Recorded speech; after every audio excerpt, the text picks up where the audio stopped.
Nous sommes ce que nous pensons. Le monde entier naît de nos pensées. Avec nos pensées, nous faisons le monde. Dans cette nouvelle série d'enseignements, tu vas apprendre comment l'univers peut tout mettre à tes pieds en appliquant des principes que je vais te faire découvrir maintenant. Dans l'enseignement de ce jour, nous commencerons par l'examen de la mécanique de la pensée en vue de maîtriser le processus de la pensée, par lequel débute toute création.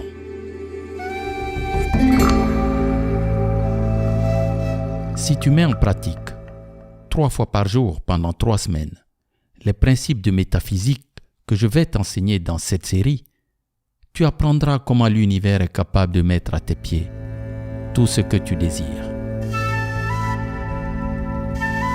Que tu le crois ou que tu ne le crois pas, ce dont je suis absolument sûr, c'est qu'après avoir écouté ces puissants messages, tu ne seras plus jamais la même personne. Sois donc très attentif parce que l'enseignement de ce jour te sera très utile. Avant de commencer, assure-toi d'activer la cloche des notifications pour t'abonner, car je publie au moins un enseignement chaque semaine et ne perds surtout pas l'opportunité de continuer à apprendre pour améliorer ta vie.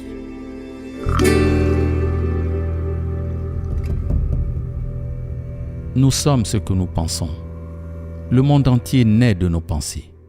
Avec nos pensées, nous faisons le monde. Tout ce que nous sommes est le résultat de ce que nous avons pensé. Il est fondé sur nos pensées et est fait de nos pensées. Ce que nous sommes aujourd'hui repose sur ce que nous avons pensé hier. Notre situation aujourd'hui est la conséquence de nos pensées d'hier. Nos pensées présentes façonnent notre vie future. C'est le Bouddha Gautama qui l'a enseigné il y a 2500 ans. Plus récemment, James Allen l'a exprimé clairement en disant ceci. L'homme découvre, tôt ou tard, qu'il est le maître jardinier de son esprit, le directeur de sa vie. L'homme qui sème des pensées et des actions mauvaises et qui prie pour la bénédiction de Dieu est dans la position d'un agriculteur qui, après avoir semé de l'ivraie, c'est-à-dire la mauvaise herbe, demande à Dieu de lui donner une récolte de blé. Il conclut par cette phrase puissante. Tu es aujourd'hui là où tes pensées t'ont mené. Tu seras demain là où tes pensées te mèneront. Tu es le créateur de ta réalité. On t'a donné cette capacité. Tu as le libre arbitre. Tu es un aspect illimité, une portion de Dieu.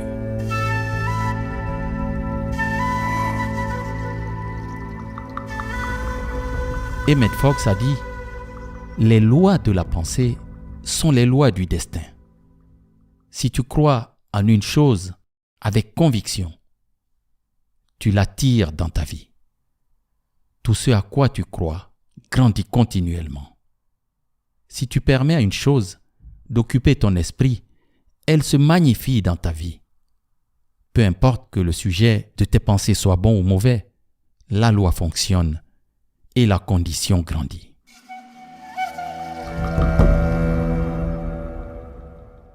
Tout sujet que tu éloignes de tes pensées tend à diminuer dans ta vie parce que ce que tu n'utilises pas s'atrophie. Si tu souffres d'une maladie aiguë ou chronique, plus tu penses à ton indigestion ou à ton rhumatisme, et plus ce sera pire. Plus tu te considères sain et en bonne santé, mieux ce sera pour ton corps.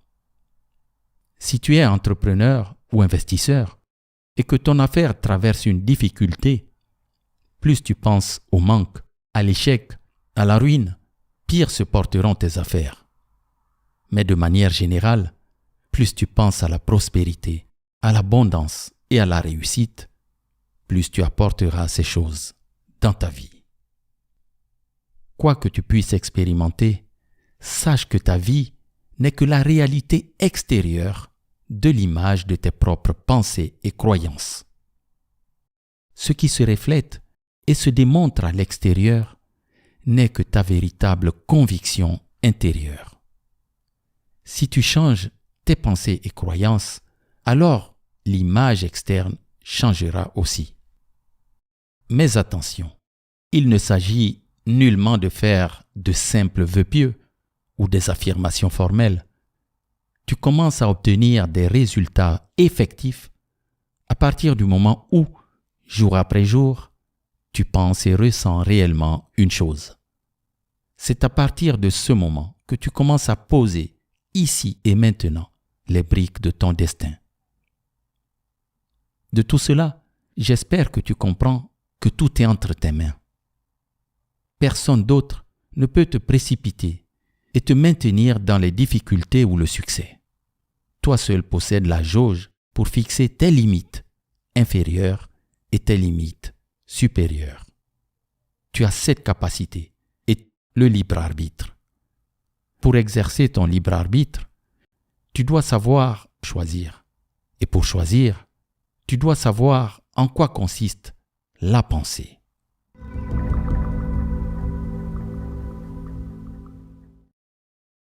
Voyons donc la pensée, la connaissance et le sentiment.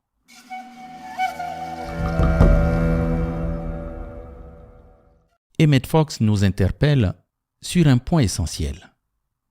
Il est très important de comprendre que toute pensée se compose de deux facteurs, la connaissance et l'émotion.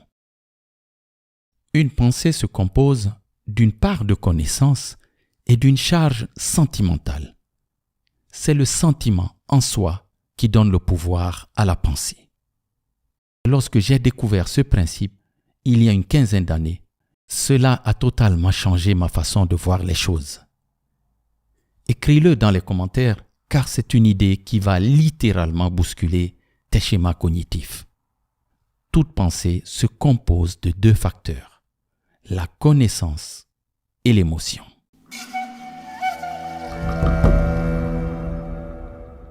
Ce principe m'a révélé pourquoi le grand philosophe allemand Friedrich Hegel, l'auteur de la phénoménologie de l'esprit, œuvre parue il y a plus de 200 ans, avait affirmé que rien de grand ne s'est accompli dans le monde sans passion.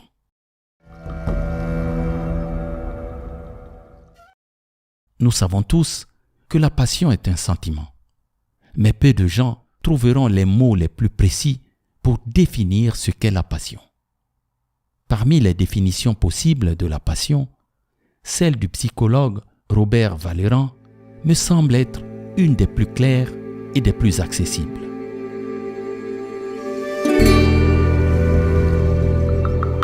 La passion se définit comme une forte attirance pour une activité, un objet ou une personne que l'on aime, que l'on trouve important et dans laquelle on investit beaucoup de temps et d'énergie. Une passion peut être orientée vers une personne, un groupe de personnes, une activité, la pratique d'un sport par exemple, ou des objets, par exemple les voitures ou une collection de timbres.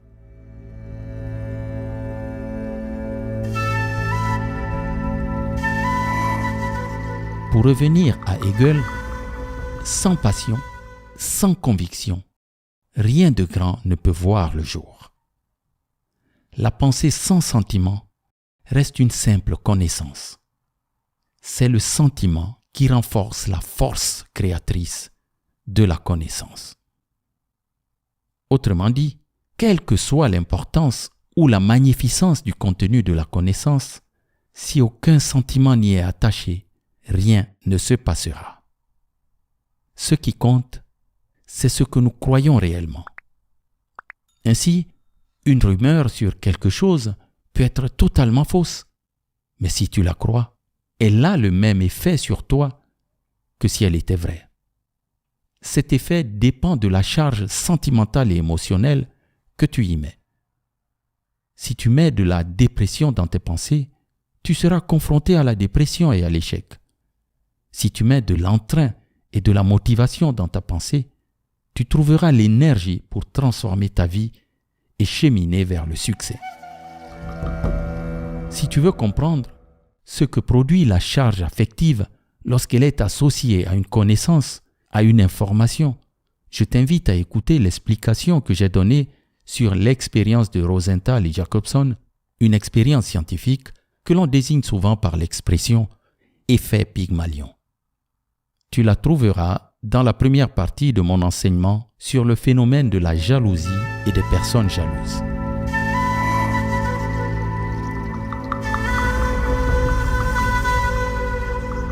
Si jusqu'à ce jour, tu attendais que Dieu, la providence, la chance, le hasard viennent résoudre tes problèmes, sache que ton histoire passée est passée. Ce qui compte pour le Créateur, c'est ce que tu es pleinement en train de vivre actuellement, dans le présent. De ce fait, je peux t'affirmer qu'aujourd'hui commence ton jour de salut.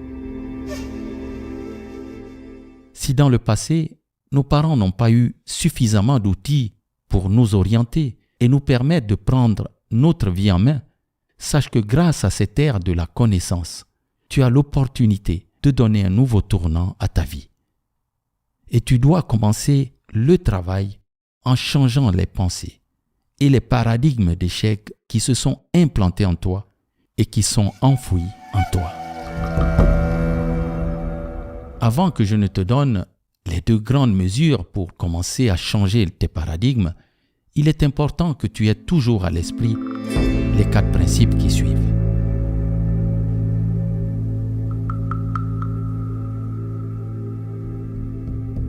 Quatre principes à connaître pour modifier la mécanique de la pensée.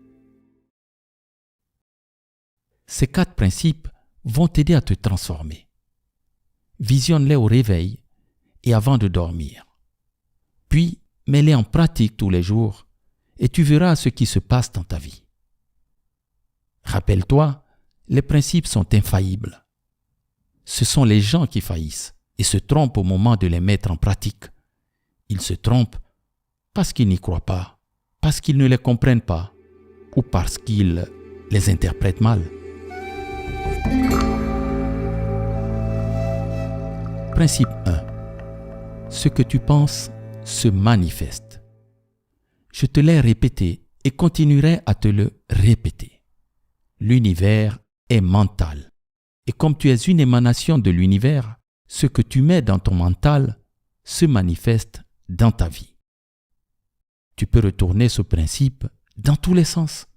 Tu finiras toujours par arriver à la même conclusion. Ce que tu penses se manifeste. Tout ce à quoi tu penses, la plupart du temps, tend à se réaliser, que tu le veuilles ou non. Plus tu penses à une chose, plus elle a tendance à devenir une réalité dans ta vie.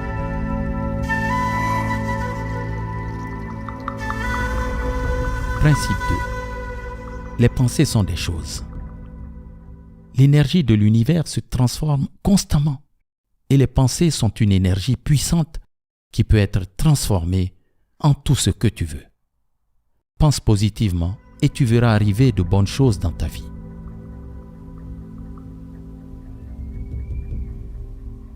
Principe 3. Ton attitude détermine tout ce qui t'arrive. Ne te mets pas en colère, ne cherche pas la critique, ne condamne pas, car cela te bascule dans le pôle négatif et ces choses t'arrivent.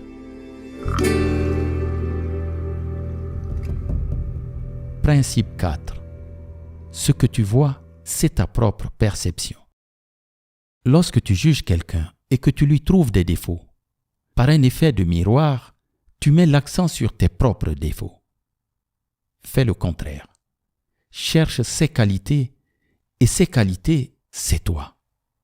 Tout ce que tu envoies dans l'univers te revient en proportion égale ou supérieure. Alors, concentre-toi simplement sur ton changement. Après quoi, tout commencera à changer. Ces 4 principes étant vus, je te propose maintenant un puissant exercice pour t'apprendre à diriger ta pensée.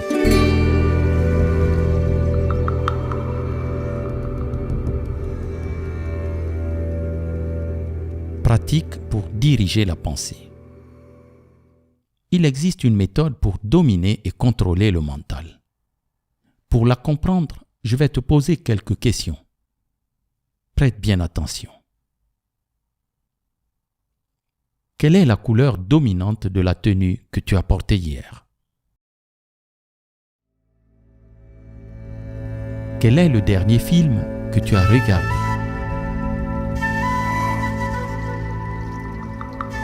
Quel est l'événement qui t'a le plus marqué positivement dans la vie? Qu'est-ce qui s'est passé dans ta tête pendant que je te posais ces questions? Tu peux m'écrire ta réponse dans les commentaires. En fait, comme tu as pu le constater, les questions ont dirigé ton attention sur un aspect bien précis. C'est ainsi qu'on peut contrôler le mental, dont le travail est de penser en permanence. Avec les questions, l'attention se focalise sur un point précis. Cela peut être un désir, une émotion qui s'est accomplie. Ton cerveau vibre alors à la fréquence vibratoire de l'événement ou du désir déjà exaucé auquel tu as pensé. Donc, les questions dirigent l'attention.